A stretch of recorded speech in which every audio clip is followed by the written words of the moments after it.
Happy Monday, everybody. As young Katie would say, best day of the week. We should give young Katie a shout out, by the way. Today is young Katie.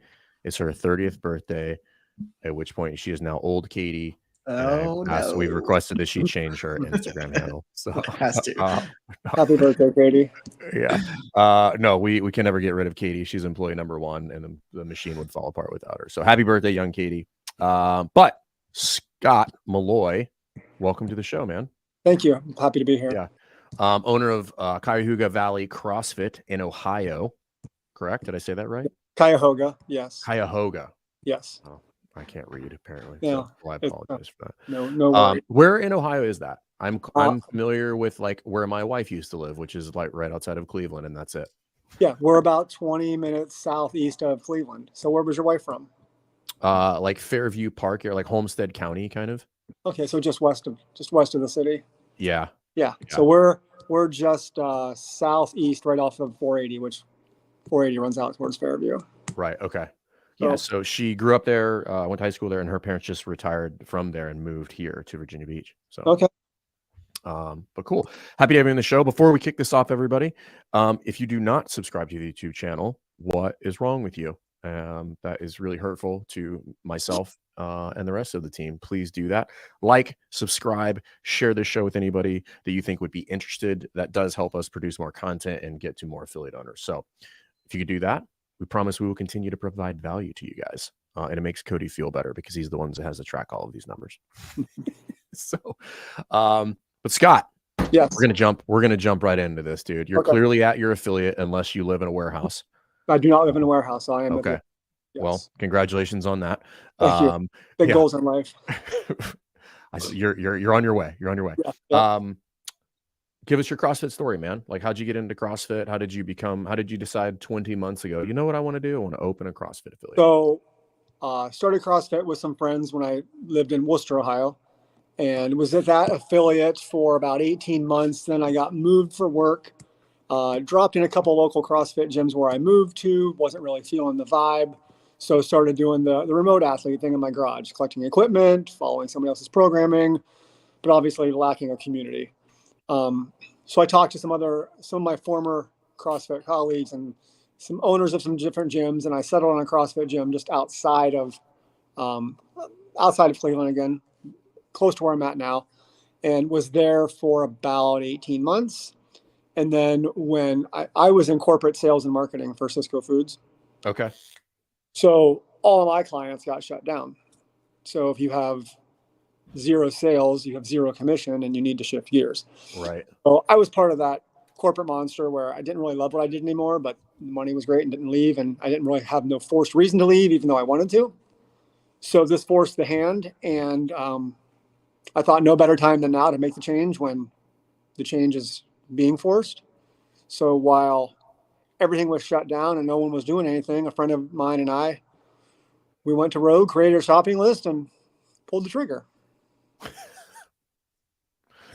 Sounds like every other story we've heard. Just like very little thought goes into this. I'm super passionate about a CrossFit. Well, you know what I'm going to do? So we there was a little more thought process. I'm just joking. Right. The gym that we were both members at was unfortunately coming to an end as well. Okay. There was, husband, wife, owners, and the business, the marriage. It was all coming to an end. So full implosion. Everybody get your popcorn. This is going to be a show. Right. Well, so, having been coaching there some and being a key member of their community and having solid relationships and friendships, I knew I had about 25 people from day one, which kind of obviously isn't enough and wasn't enough, but it kind of eased the mindset a little bit. Yeah, you're like, I could have some clients. I don't know if I could be successful at this. Damn, right out of the gate, Michael, with $10. Cody's got to get that coffee, everybody. We got to get Cody. Haven't forgotten about Here we you. go. I'm super busy. Yeah, there you go. This is all you, Mike. Cody's believe it or not, Michael and Scott, this is how we run Best Hours on these donations from the YouTube channel. So right on. Yeah, feel generous, everybody. No, that's not actually how we run the business. But okay, thank so you, I want to go. Yes, but thank you, Michael. We have still not given Cody any of that money. I want to go back further than that. How did you find CrossFit? I found CrossFit through social media, and then I Googled and researched and found a local gym, became great friends with the owner as he was growing, worked with him on helping him with some marketing as he'd open a second location, because that was my background, and just kind of fell into the community, and there was nothing about it I didn't really like. There was a lot of positives. There was a lot of energy. There was a lot of dedication and commitment and great relationships and people from all walks of life having a shared interest in one room. And it just seemed inviting to all. So what year is that? What time frame are we talking about? 2017. Oh, so you're relatively new. So still a little late to the game. Yeah. In comparison. Which is weird to say, because that's 7 years at this point, and you're like, you're still kind of a noob in the game, but before that, and I found that I was doing some trail running and mountain biking and skiing, and I found that as, this is something that could benefit everything else. Right. Now everything else benefits because of this. So is that what you found when you started training CrossFit, or all those other things started getting easier, or what so like, did you slowly transition off of those, or were you just kind of doing a lot of everything at that point? At that point in time, I was still doing a lot of everything, or a little of everything, seasonally here in Ohio. So, because it's cold as balls there. Right. And then the more I've gotten into this, obviously this is probably the primary level of fitness and training, but everything else, I mean, you can say you can not be on your bike for weeks on end and go out and knock out a 50K. So, so it has made everything easier as I've even gotten older. Yeah, I like to describe it as just like one of those things is like being an avid CrossFitter for long enough allows you to do what most would consider to be kind of what falls in the basket of stupid human tricks. Yeah. Meaning like you can go do things on no training. Like I've done it numerous times. Not that it went well, but you can do it. Like I ran a marathon on zero training, having run like maybe less than 3 miles, swam 3 miles, having not swam for years. I did a 100-mile bike ride, like not having been on a bike. Right. Like, the things we can do regularly are things that everyday people have to train for. Yeah. Which I think is cool. And that's the really been the pro or the push for CrossFit from the get-go. It's just like, yeah, you could get good at CrossFit if you wanted to be, but really the goal is like good at everything. Just do whatever you want. So, okay, cool. So did you play any sports or anything growing up? Like what's your background? Football, baseball. Okay. Yep. So you grew up as an athlete. You didn't find fitness per se like later in life or anything. Nope. And then I did some competitive mountain bike racing, and I have always stayed very active and done things and did some trail running series and things like that. Trail running series. It sounds like you're dancing around something that sounds like ultra running. No. Okay. Let's not confuse a local series with idiots. I mean, that's just crazy. I've got some endurance runners and some ultra and some elite runners, and I'm not interested at all. No, running is not for me. It was at one point in my life, but it is no longer. No, 25. So let me ask you that. I dabbled. Okay. So marketing in the corporate world, what does that mean? So like, depending on the company you work out, that like might look like a lot of different things. So you work for anybody that doesn't know educate the listeners. I know who Cisco is because of my previous profession, but like educate them on Cisco and what Cisco does. Cisco Foods is the global leader in food service distribution, which encapsulates restaurants, hotels, cruise ships, college universities, pretty much everything commercial and non-commercial that's not retail. Cisco is by far and away the leader of the industry. So here in Cleveland, we were doing roughly 1.2 million a day in sales. So a big operation, 24 hours a week, major operation. So it's a $1 billion company, billions. Oh yeah. Yeah. Cisco corporate's in the Fortune 50. Yeah. So this is this was kind of my world when I was in the Navy. So like you do like food service, but it's a lot of logistics, right? So it's like huge on logistics, food, all that kind of stuff. Yep. So that's why I know that, because we used to do all sorts of work with Cisco via the military. Yeah. So marketing looks like, obviously, pipeline, new clients, Salesforce, where you're having different levels of prospects, but everybody can be somewhat of a prospect depending on what their product mix is. So we had 35,000 SKUs to sell.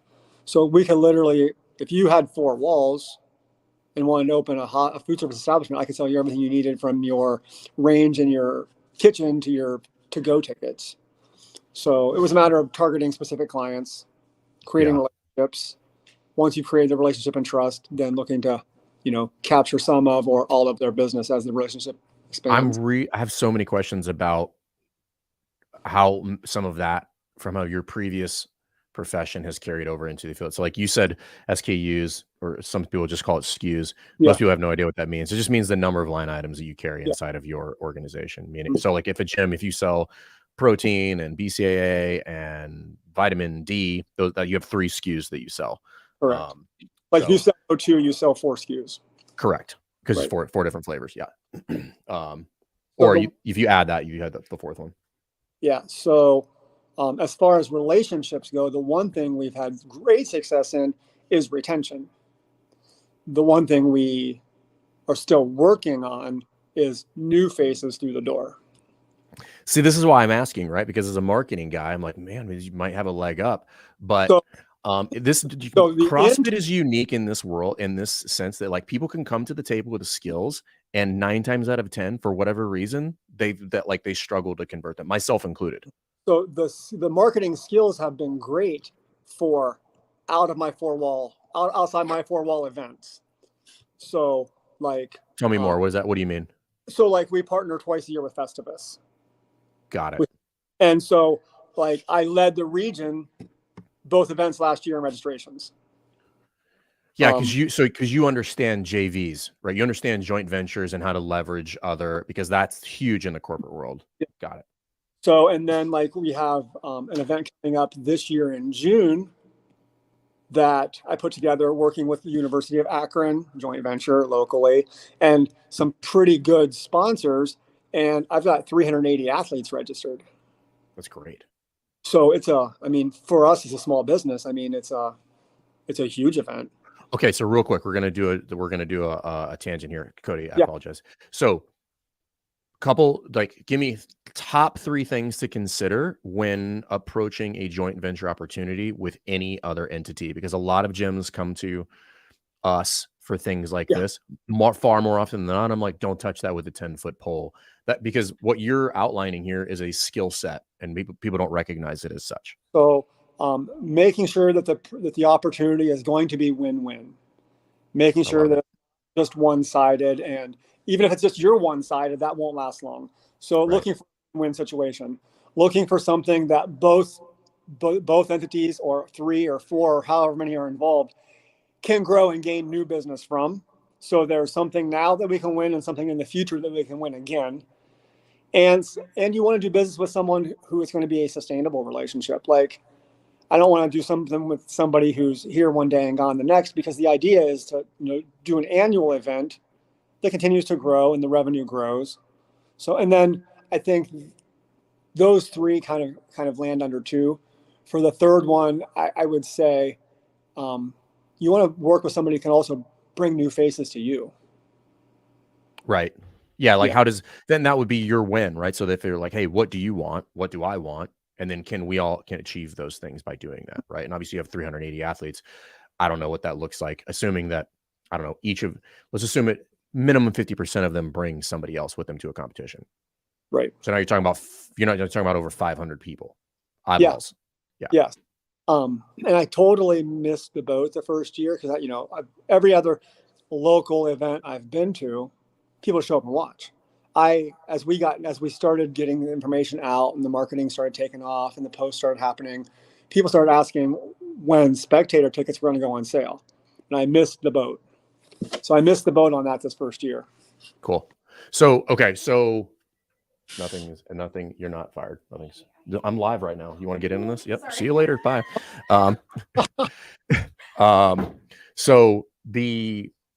Those can be super beneficial. However, I think most people approach them wrong, and they don't know how to negotiate. They over ask. They do a bunch of silly stuff.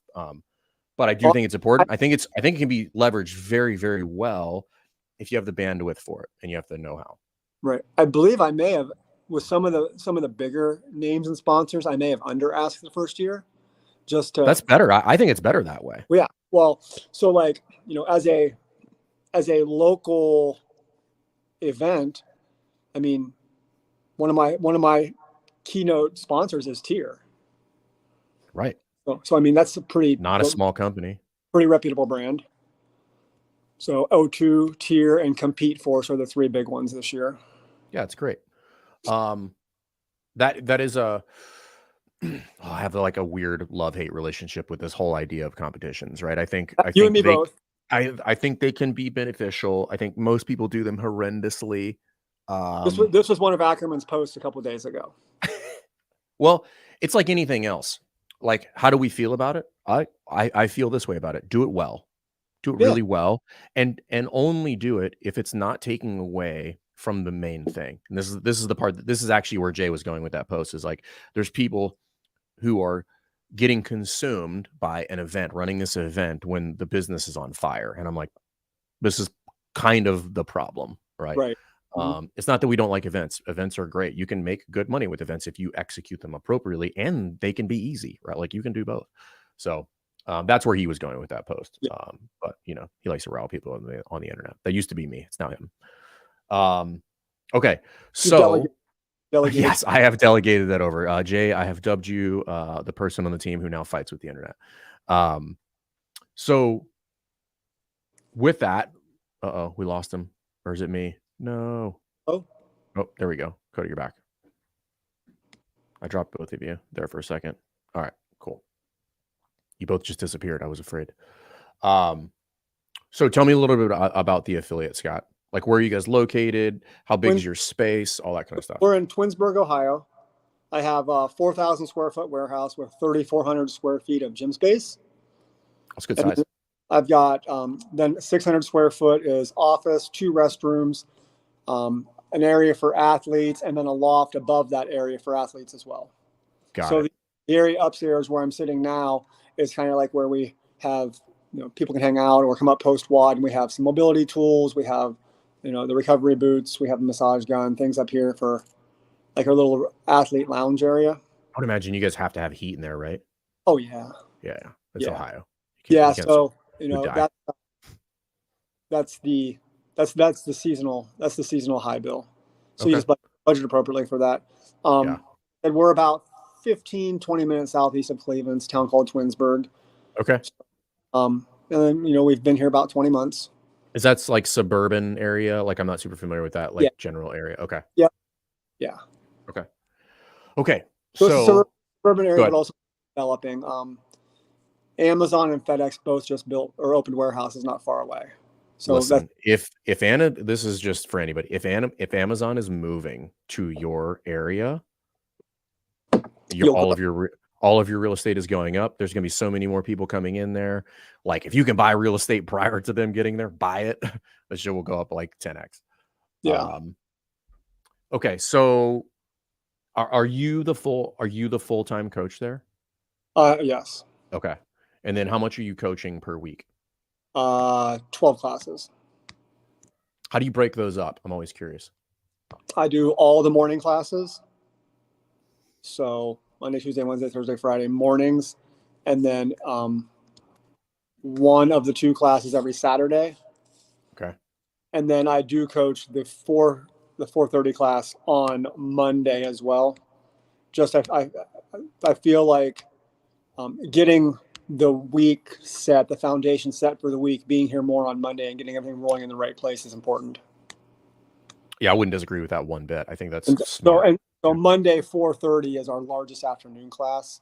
So getting the ball rolling for the week, I feel like was important. So being in more classes on Monday. Not enough people treat their business strategically like this. Is like, you can manifest momentum early in the week that will carry through the rest of the week. And what you should track when you play around with these things is attendance. So right? Who coaches the class and the workouts that you design? Well, and a couple weeks ago, you were talking with another affiliate owner from somewhere in Denver, and I don't remember which one. and you guys were started talking about attendance per class. So I went back and looked at attendance per class per coach, and there's a couple conversations that we're going to have. Listen, I'm sorry to whoever that is. We can help you. However, but these are the things you have to look at, right? And this is like, you got to know your damn numbers, everybody. Like, it's uncomfortable to not know them, but you got to know everything about everything. Like, you have to know them, because now nothing in the affiliate happens by accident. Just FYI, like, you don't randomly get leads, you don't randomly convert, nobody randomly leaves, like, none of that shit. People don't randomly move around classes. Like, all of it can be tracked and all of it can be manipulated. So I think it's cool that you're doing that. And that will absolutely have an impact on retention. 100%. Yeah. And I've noticed, like, so Monday, Tuesday, Wednesday, we get about 70 to 72% of our clients through the door. That's high. That's great. Which tells me that tells me I need more members, because the more members. You guys are sitting at what? What's that? How many members do you guys have right now? 60. 60. But I mean, even that, so you're looking at like 45-ish. 45. Yeah. Okay. How many classes do you guys run per day? 4. Okay. And then what's your partner's participation in the affiliate? Some coaching, okay. some financial upfront, okay. Some coaching, and then like in-house maintenance, and he's learning website as he goes. So that's one thing we want to. That's one thing we want to probably going to seek some help on the website development. It's one of them things that you think you can do it, and then you do it, and you start looking around, and it's not as good as it looks in comparison. I got some feedback for you. It looks, yeah, I'm sure you do. It looks great when you sit down and you're like, oh, okay, that's cool. And then you start looking at somebody else's and you're like, ours isn't that good. It's, what's up, Jorge? It's one of the things I try to stress to people the most, which is don't skimp on the website. And it's like, it's the hardest, I don't know why, it's the hardest bullet to bite for new affiliate owners from a cost standpoint, because they don't understand the value of it. And I try to explain to people like this. Whenever you went on your first date with whoever that was, you did not make your own clothes to go on this date. Did not. No. So don't make your own website, because that is the first representation of, I mean, listen, unless your background is making websites, then by all means do that. But it's just, there's so many more things that go into a website than people think. So I'm like, it's just fork out the money. It's a sales tool. Yeah, it's different than social media. Social media is more of a here and now type of post, whereas a website. Oh yeah, no, website is your forever sales portal. Like, it's gonna be, you're gonna have it forever. And so think of it like, I don't know, like, you haven't been CrossFitting. When you came in, Scott, like, you could get weightlifting shoes on demand.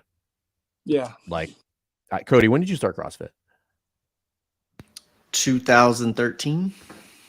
So you're like right on the cusp. I will tell you this, in like 2007, 8, 9, getting a pair of weightlifting shoes, you had to go on a little bit of a journey. It was like Zelda. Like, you couldn't get weightlifting shoes. It wasn't a thing. So what's that? And then hope they showed up. But what people didn't realize is, like, if you buy a good pair of weightlifting shoes, you're going to wear them you might wear them for 7-8 years. Yeah. Right. Which is why it wasn't weird if you were to like get in a bidding war on eBay for a pair of Nikes or Adidas for $400, because it's like, cool, I'm going to wear these forever. Like, they're going to be just fine. A website is kind of the same thing. It's like, be willing to invest there on the front end. That will come back tenfold if you get a well-designed, well laid out, well-functioning website. Initially I took all the social media stuff, and he was going to do the website.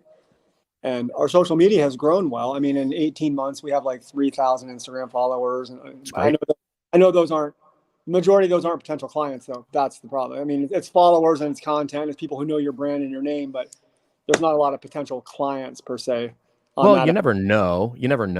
There might be, but with social media, the more followers is always better.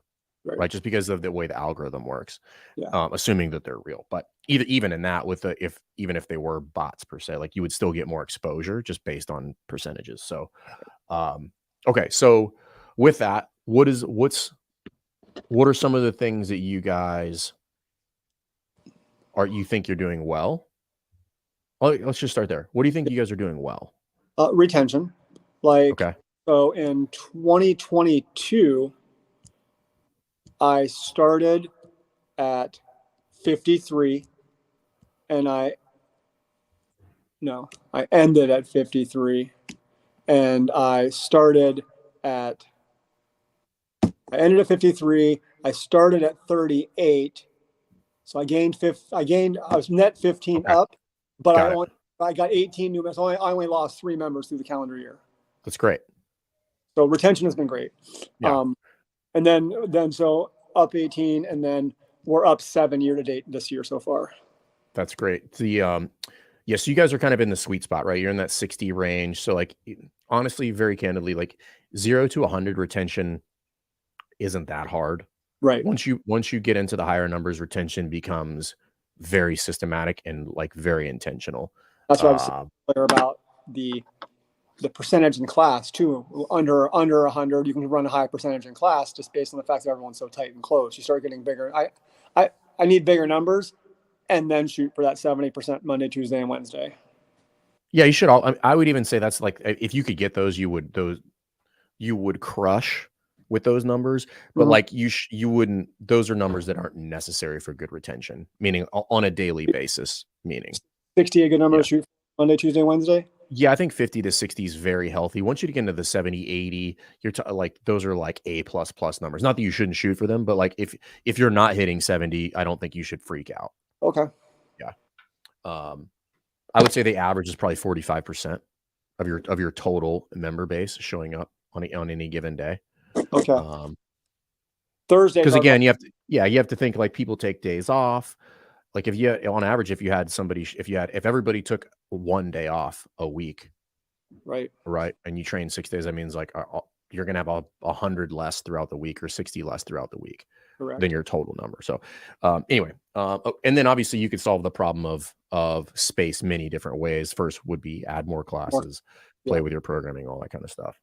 Yeah, and so right now what I've tried to accumulate equipment based on set numbers, so it can help with programming and class design and lesson plans. Instead of saying, "Oh, I want 12 rowers and 1 bike," right? Like having things that are in groups so that it makes lesson plans easier. Smart man, don't do that. Be like, "Hey, we got an air runner." I'm like, "Just one, huh? Just one air runner." Got it. Okay. Yep.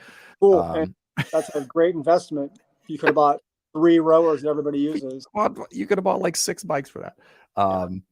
Okay, so with regard to that, so you guys are open 20 months, you guys are at 60. What's your focus, right? So if you're putting together your strategic plan, like where are you guys at in that process? You're like, we're trying to execute this idea.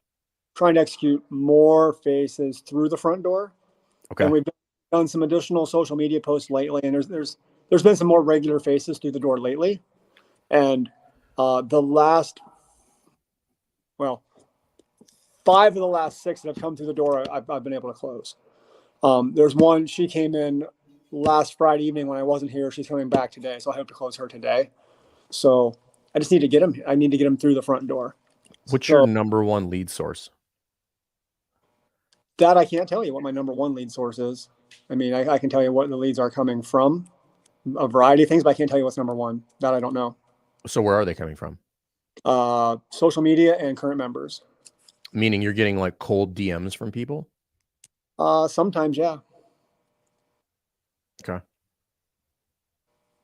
How many leads do you get So through I've your gotten website each month? So Aaron, the last 3, one was website, one was social media, one was current member. That's the last 3. And then the girl that came in last Friday, she just moved to this area, and the owner and coach at her gym recommended us to her. Do you know how they knew you? They've had teams come do our events. Got it. Okay. So she's like relatively local, and she was just like moving around in that region, kind of. Got it. Okay. She moved probably 40 miles. Yeah. So it doesn't make sense to drive all the way across. No, the state it's far enough not to drive, but close enough to have a relationship. Right. Cody, can you pull up the website real quick?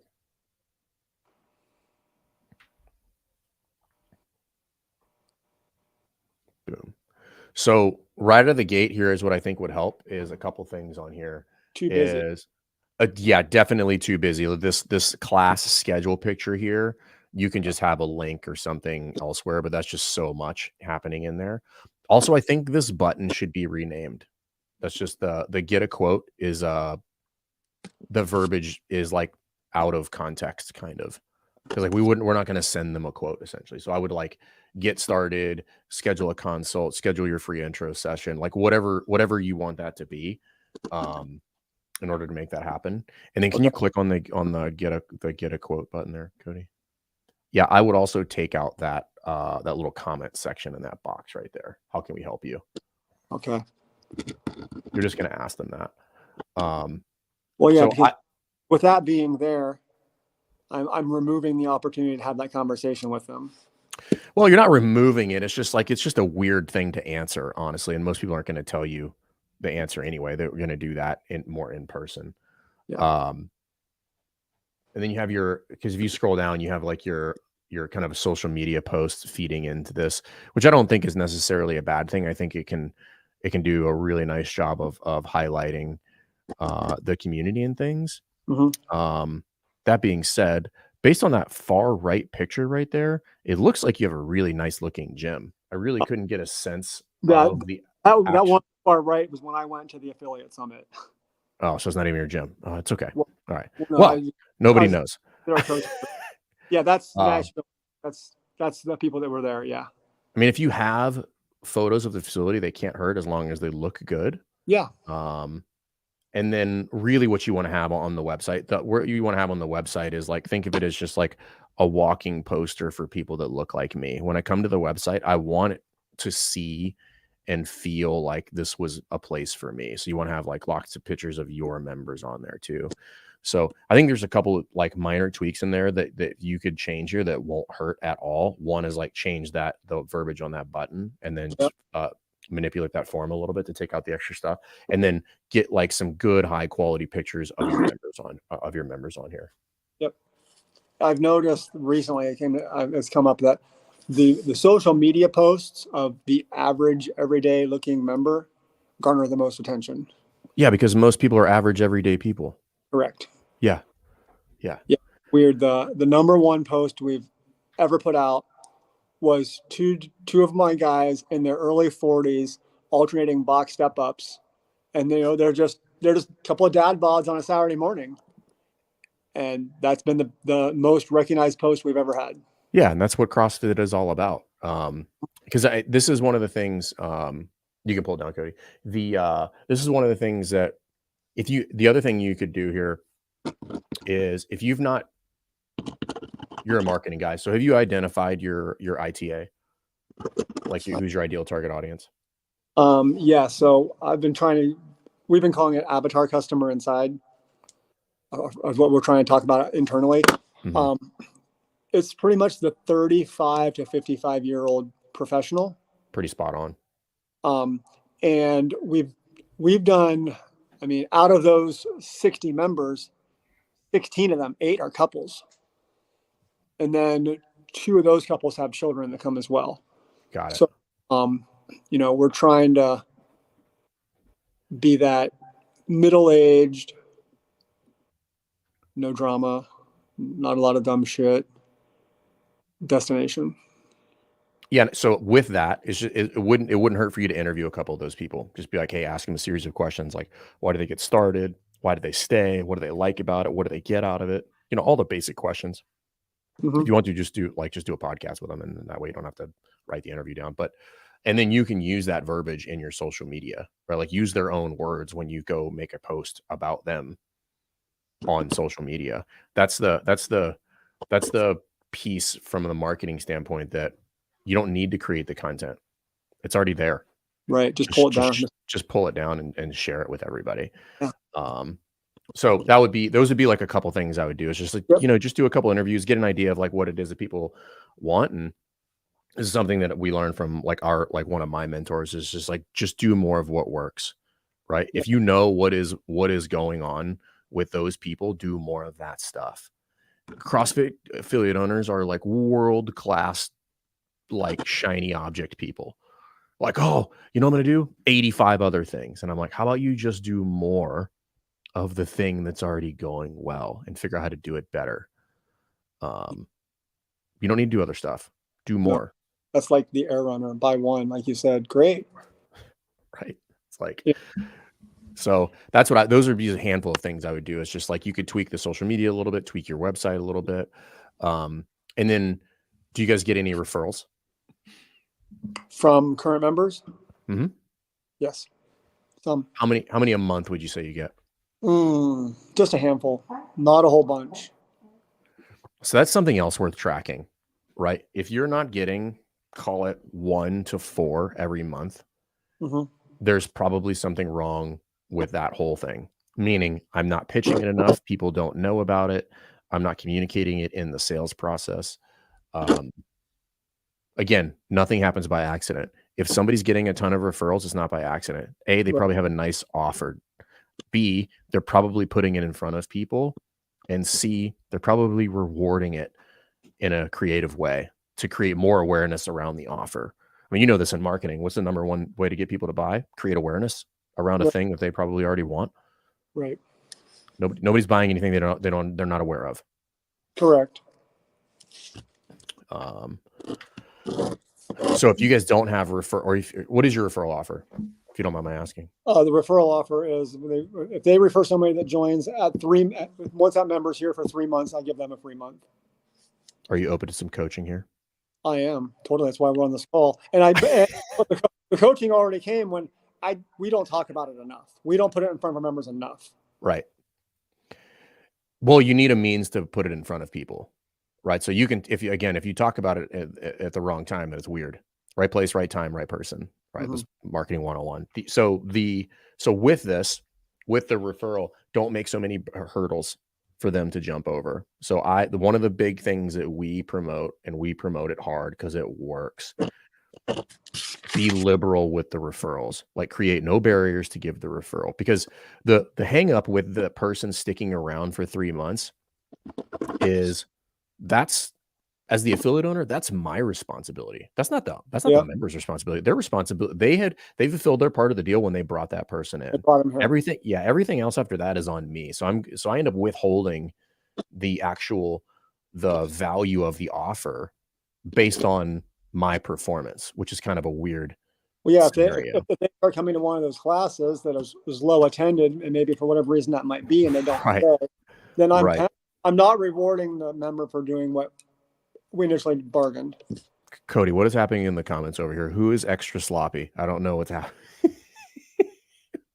I don't know, but that person and Trish are going back and forth. It's Trish and extra sloppy are internet friends. Okay, so that's the first thing, is don't create a series of hurdles. So if that person brings them in, reward them immediately. Now, if you want to double down on this, make the reward something tangible, meaning like give them something. So what I mean by that is the different variations of this would be, Scott, if you brought in Cody, I could give you the referral offer by handing you 40% off your next month, and I would just take it off of your membership. Or I could give you an envelope full of cash in front of the class, at which point more awareness, creating incentive, creating discussion. And that's when it's probably going to be a little bit more, not a little bit more. It'll be a lot more effective, because now you're going to get questions, right? If you can have fun with it. If you just randomly at the whiteboard brief, like, hey, Cody, I've got this envelope for you. It's got some money in it. And you literally don't say anything. And people are like, people are like, wait, what the fuck? You giving out money? And I'm like, yeah, I'm giving out money. And they're like, why are you giving out money? And I'm like, oh, thank you for asking. I'd like to tell everybody about the referral offer, right? So you can tee these things up and make them fun. But again, not by accident. Like, all of that is intentional, right? Like the card, where I handed it to them in front of the group, how I pitched all that is all done on purpose. No different than in my previous life, sampling the right thing, the right time of the year to the right person. Right. So using that in the affiliate, be like, hey, what would make this the most effective? Oh, probably something that looks like this. And you can get crazy creative with this too. Like, you can do this so many different ways. Yeah, I mean, and everyone likes swag. Everyone, instead of buying shirts, I could pass shirts out. Yeah, I mean, because if you get a good deal on shirts, what's it going to cost you? $15? Okay. Right. Yeah. Right. They just brought you a new member. You can afford to give them a free shirt. Correct. So that would be one way. It's just like really teeing that up. And the other way is making a reason for them to use the referral, something like Bring a Friend Week. Or like that's the whole reason you do Bring a Friend Week is to pitch the referral, right? And just we have a mini course. If you guys want to download it, obviously. But if you are going to do Bring a Friend Week, you must have a referral offer. There's literally no point of doing it if you don't have a referral offer. No. This is for everybody who's like, they're like, oh, I did it, but I didn't have a referral. And I'm like, you dumb dummy. Right. Why would you do that? Right. So, it's like an open house and having nothing there to look at. Yeah, we're gonna do an open house, but the house is not for sale. You're like, what? That doesn't make sense. We're just standing in a random person's house. Okay, so obviously you guys are looking for growth. What other questions do you have for me that I can answer for you directly? For a question about personal growth and personal development in this. So would you recommend your coaching program or your L2 as my next investment? Are you asking as a coach or as an affiliate owner? As an affiliate owner. Then I would tell you the affiliate you. Okay. You need to be good at coaching. Don't get me wrong. I don't want to separate the two. No, but however, there's the business side and the coaching side. And well, I pitch it like this. If there's no business, who cares if you have your level 2? It's literally useless. Yeah. You know, you're going to be coaching at somebody else's affiliate, at which point you can just have them pay for it. So from that standpoint, and for the record, we can help you with both. Right. I mean, like we will get your coaching tuned up when you come, as well as all of your other coaches when you come into the course. So I think they're not completely independent of each other, meaning like your development as a coach and as a professional and your development as a business person, you have to think of it on a little bit longer trajectory is what I would tell you. And it's just like, you could be a fantastic coach and not run a great business. You can be a great business person, which would give you the opportunity long-term to be a great coach. Right. You can develop one of them over time. Right.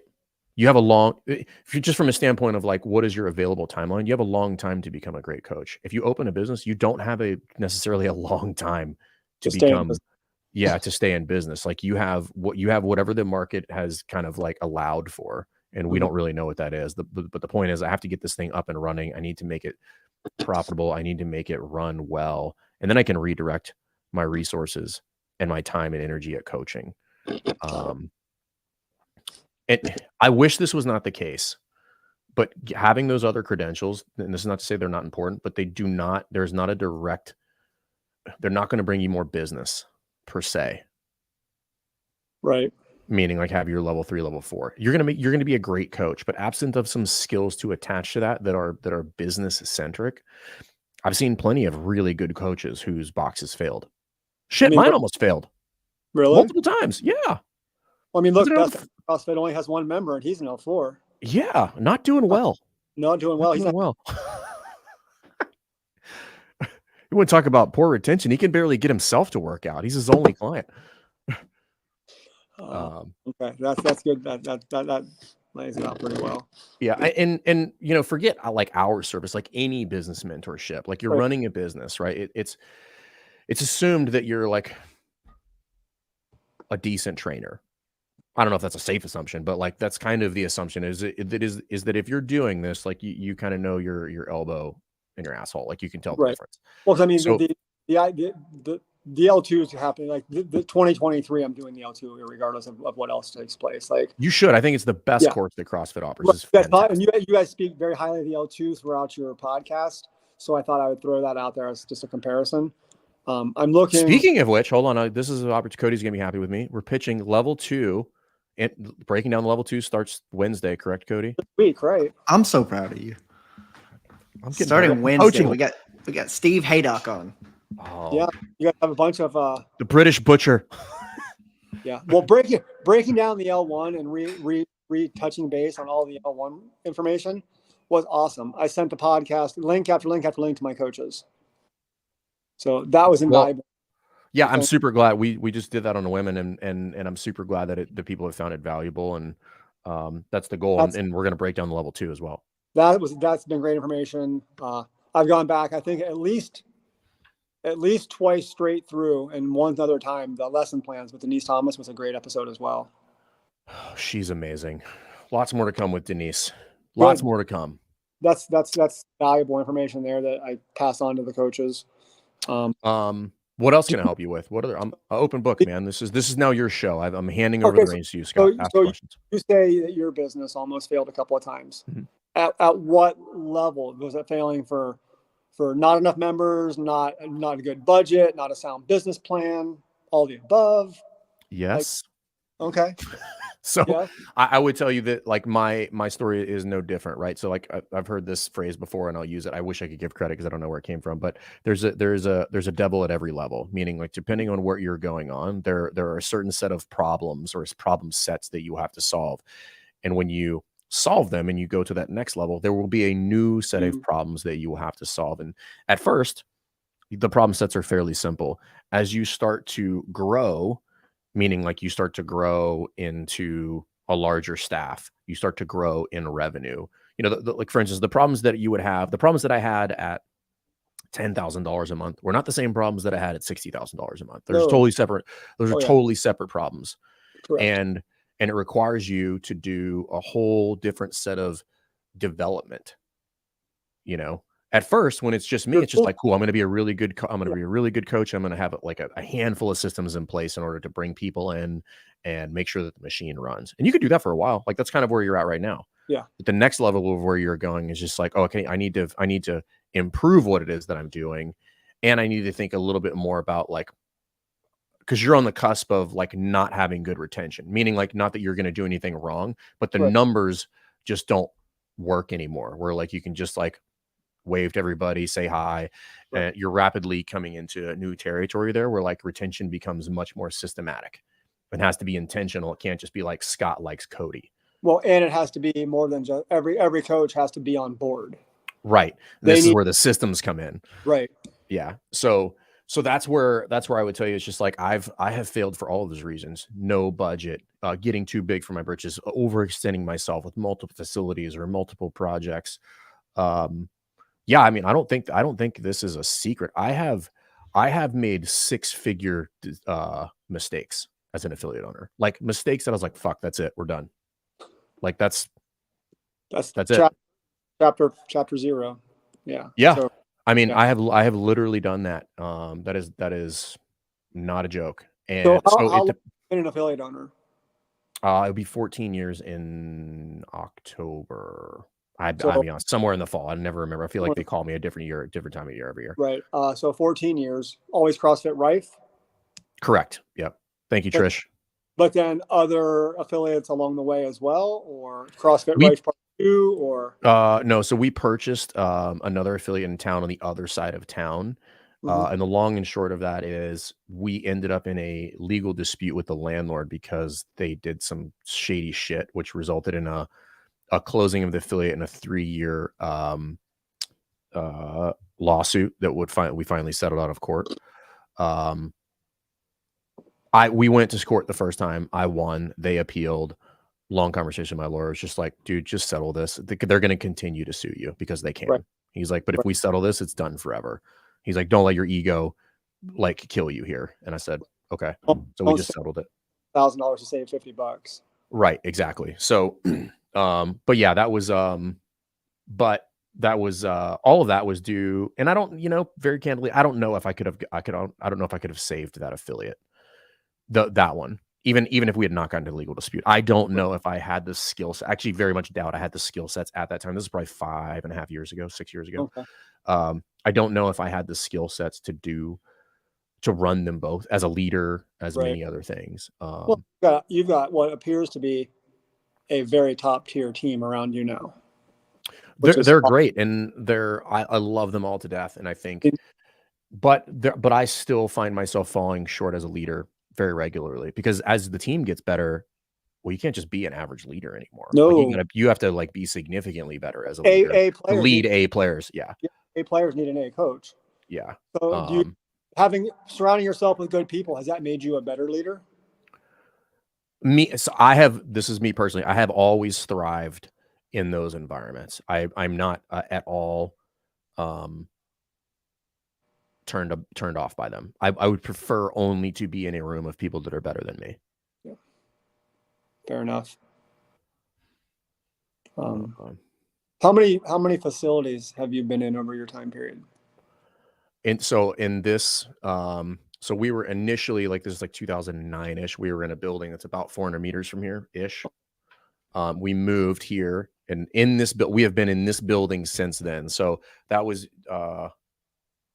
actually, no, we were in 2 different spaces over there. So 1, 2, 3, 4 technically, but in this space. So the building I'm in has 11 units. We started out in unit 108. We took unit 101 and 102 very quickly after that. And then it took about 5 years or so after that to expand into units 103 and 104. Okay. So technically 4, I guess you would call it. So the 2 spaces we had before, 108 here, and then I had 101 and 102, and then we took 103 and 104. So there's still what, 5 and 6 between you? No, I actually moved from 8 to 102, 101 and 102, and then we expanded into 3 and 4. Okay. Yeah. I almost took unit 8 back not too long ago. Crazy story. The owner was just like, "You want this space back?" And I was like, "I'm not really sure." I went and looked at it. Some company was just using it for storage. Yeah. I walked in there and had like a crazy flashback. All the paint was still on the wall. They hadn't touched the space because they were literally just using it for storage. The logos, everything. Wow. I was like, "Holy shit!" I was like a crazy memories back then. Nice. But yeah, That's memories great. of how poorly we did things. So the education program from CrossFit where you go live and attend class, like as somebody, like where you shadow someone else's gym. You know what I'm talking about? Are you referring to the CDP, to the coach development program? Yeah. Do you guys? So that is it's a preferred course. It's not CrossFit's course. So Denise Thomas runs and owns that. Okay. And she would come to your gym. Okay. Like I believe she's at CrossFit Babylon all week this week with Trisha's crew. I wasn't sure how that. Yeah. Okay. But you can just go to anybody's gym. Like, people come to my gym. I won't say all the time, but it's not infrequent. People come here to just come hang out. I had a, like 2 weeks ago, I think, local gym owner, like new gym owner. He bought the gym from somebody else. He's like, "Dude, can I come by?" I was like, "Dude, come by. I don't care." Wow. Okay. Well, maybe I'll get out of Cleveland when the weather's shitty and come to Virginia. Dude, anytime you want. That would be that's invaluable. Watching people at a different level and a different size do their thing. It's like cheating. Perfect. That's what I tell everybody. I'm like, if you don't go to other facilities and watch other people do, it's one of the fastest ways to develop. That's why I think anybody that works on seminar staff, outside of just practicing the skill set and getting more reps, that's why they develop, is because they get to see so many different variations of coaching in such a condensed time frame. Well, yeah, you put your eyes on so many more reps, not of athletes, of coaches and of athletes. Well, and how they cue the class and how they modify and how they adjust to the class size. And that's what I'm saying. Like, I don't think I made up my own shit for probably 6 or 7 years coaching on seminar staff. I literally just watch other people. It's like, I'm going to steal that. Well, yeah. And how did it work out for you? Pretty well. Well, time will tell, Scott. Time will tell. I mean, there's still opportunity for me to screw everything up. But you're trending, though. Trending the right. I am trending. If you look at the trend, it's up. Yes. Well, I may take you up on that and make a trip down, because, dude, I've never turned anybody down. I'm not going to. Like I said, you look at your team, and the majority of coaches on your staff could easily be the top coach in most other gyms. I mean, I think so. Yeah. That's an interesting. The whole being good at coaching thing is an interesting conversation. And I believe this to be true. We don't hang our hat on us being good at coaching, because that is based on the false assumption that the consumer knows what that looks like. True story. For some coaches, if you've gone to a gym where there's never been any good coaching, you don't know how to recognize it. You literally don't know. And if you're new, you literally don't know. Everybody recognizes good customer service. So we try to put all of our eggs in that basket and then double down on it with good coaching. Because it's like, people don't really know it until they experience it and see it. Most people are coming in, and most people are, even the ones who have experience, are coming in with like bad information, right? I'm coming from another gym, and I'm like, God, that could mean so many things. Oh yeah. It could mean a ton of things. Michael, I don't believe Best Hour needs to relocate to San Diego. I don't believe we're going to be relocating to San Diego. I have no desire to move to California at this point. The weather's great. I'll vacation there, but I'm not moving to San Diego. Outside the weather, not interested at all. Yeah, and Ackerman will definitely not leave his basement. So, meatloaf. Oh, Jeff. So Jeff popped in here. He's like, "What's your take on the Cuyahoga Valley CrossFit?" You missed that part, Jeff. You were late. You were late to the show, Jeff. Plenty of room for improvement. Yeah. Listen, but hey, here's the good part: is Scott is open to feedback. What else? I don't really know. I mean, I figured I was just so okay. So, how many different memberships does your gym offer? How many different levels of membership monthly? So we only offer one, but it's Okay. based on length of agreement. So it's one option, and then it gets cheaper the longer that you're here. Longer you're here, or longer you commit to be there. Commit to be there. Yeah. Okay. Yeah. So think 1 year. We do 1 year, half a year, or just no commitment length whatsoever. So which one is? So what do people gravitate towards? 99.9% of people take the 52-week agreement. Do they? Is it that big of an incentive for them? It's big enough, but it's not. It doesn't have to do just with the incentive. It has to do with the whole sales process and how it's designed and how it's pitched. Right. So it's not just be like, hey, if you do this, it will work well. Because you could give. We've coached people with this all the time. Like, you can give them, here's how you're going to design it, and if they say it wrong or they communicate it wrong or the sales flow is jacked up, then they still won't convert. Right. You were touching base on that in one of the podcasts. You were in the other room listening to one of your coaches give it, and he stumbled around, but he used the right verbiage and sold. Right. And he closed. That was Andy. He closed two. He closed 2 paid in fulls for the year, which is like a $3,800 deal, almost $4,000. Okay. So from Trish, do new members hop straight into the 52-week? So when you're asking that, Trish, meaning like, is that just the membership? Are you asking if there's something prior to them just going into class, Trish? Or is she asking, do they do a month to month, and then jump on board? What is this, guys? Is that Allison NYC? This is the affiliate hot seat. This is where people come on to talk about their business. That's old school. If you guys don't know who Allison NYC is, that is old school. Old school. She actually used to live here in Virginia Beach. Yeah. Her and I believe her husband Brennan owned CrossFit Obsession here locally. Which actually, that affiliate name is available now. Somebody else has that. Do you see your average client value go up or down when they buy the discounted when they do the discounted rates? I mean, obviously it depends on how you design it, right? Because if you design, so most people design, they have a membership and then they discount off of that. Where I've designed it, you should design it the other direction. Have a standard price, add benefits. Right. Meaning, like, if you don't give me full boat, it's more expensive, right? So, but again, average client value is over a longer period of time, right? So if I think about average client value for somebody who's going to be around for 52 weeks versus somebody who's going to be around for 12 weeks, average client value for 52 weeks by its very nature is higher.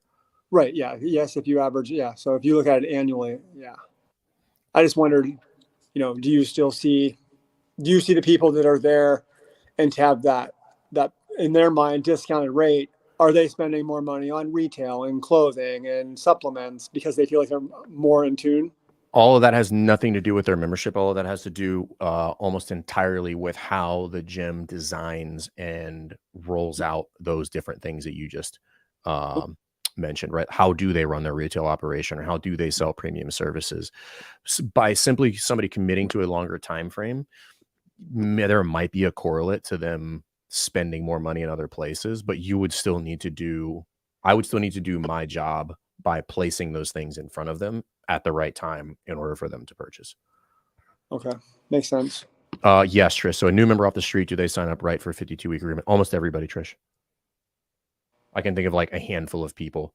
Or do new members say, I'll do the math and then sign up for annual after? No. If I would tell you, if that is happening for anybody who's going through this and trying to roll into agreements, there is something wrong with the sales process and the sales pitch. You have confused the buyer, and you have painted a picture that is confusing and lacks value in that scenario. Or didn't know when to stop selling. Yes, Allison, you are correct. Somebody in Ohio did take that. I think they might have just signed up for Affiliate U. That's the only reason I know that, by the way.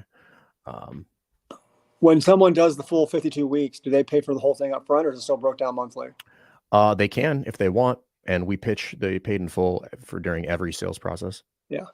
Is it the same? Is it the same exact dollar figure though, or do you charge a monthly premium? No, yeah, you would we recommend a discount for that.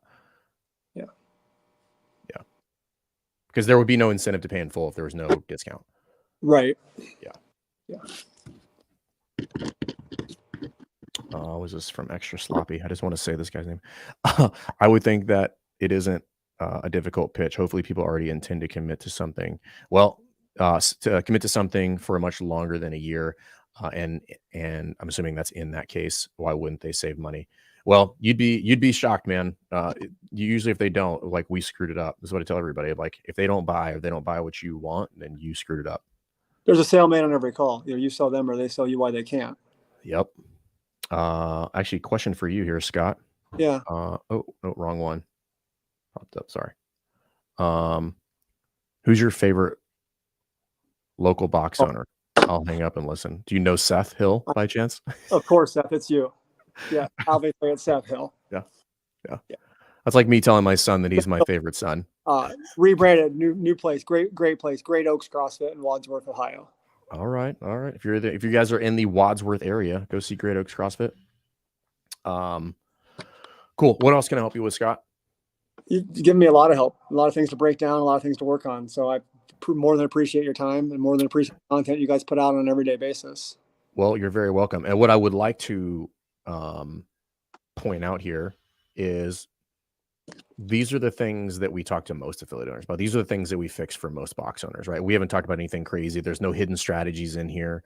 It's just about doing the basics, doing them really well, connecting all of the dots and creating systems for everything. And then, the icing on the top for us is that, like, and make it look and feel and smell and taste like CrossFit. That's the whole name of the game, right? We're not trying to change the CrossFit affiliate. We're just trying to make it better. So that's our whole goal. Like, I want you to have, like, your unique version of CrossFit. Right. I want to have my unique version of CrossFit. Your unique version, my unique version. And then your members will either like or not like your unique version. Right. So, which in then turn, if they like it, that's where the referral thing comes in, because they feel like they're part of it. Yeah. Going back to the statement that you said here, Scott, Trish put it in here. She's like, there's a salesman in every call. Either you sell them or they sell you why they can't. This is this is a concept that can be illustrated. Are you familiar with the control V? Scott? Okay. So there's an idea called the control V, meaning myself and the client are on two trajectories, right? The client is on one trajectory and I'm on the other trajectory. Whoever maintains control is actually going to be the one who wins that, right? So if I maintain control, the further they get away from my trajectory, the less likely there will be a sale, right? So if they're controlling that, the further they get away from me. Right. So when you're in sales, you have to maintain control, and that's the control V. So I want to maintain control of that, because if they're on this trajectory with me the whole time, we're good. Right. If they start to take over, the gap between them and me starts to get further and further and further away, at which point the likelihood of sale becomes very, very improbable. So do you know about the flying V there, Brandon Waddle? So, I mean, I know you guys see Trish, you're dirtier than I thought, and that's pretty dirty. I know the fact that Trish makes that comment and then extra sloppy is giving her a hard time about it is hilarious, by the way. Extra sloppy, great name. Anyway. Yeah. So no, I think that's it, really. Cool. Well, listen, man. I'll just follow up with me, man. Make those changes to the website. If you want to jam on any other couple things, we're best friends now, so you can reach out to me for anything. And outside of that, dude, what L2s are on your schedule for the year?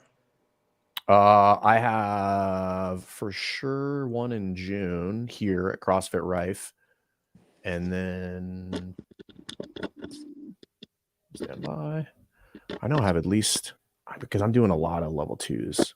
Let me see. You're not doing one on your way to Madison and Waukesha at Maggie's place, are you? I did request one the week before the games. I don't know if I'll get it or not. And then I have another one in Brighton, Massachusetts in May, 21st and 22nd. Okay. Yeah, May's a little quick. Level 2s. Yeah, yeah, level 2s. Yeah, I've got but no, I was talking with Maggie from Waukesha. Yep, I've been there. Redemption CrossFit. Yep. And she said, if I'm, because this will be my first trip up to the games this year as well. And she was like, we're hosting the level 2 in our facility the weekend before. So that's an option. Yeah, I put in a request for that weekend before the games. I don't remember if it was a level 1 or level 2, but it actually might have been in Madison, but it was somewhere close up there. Okay.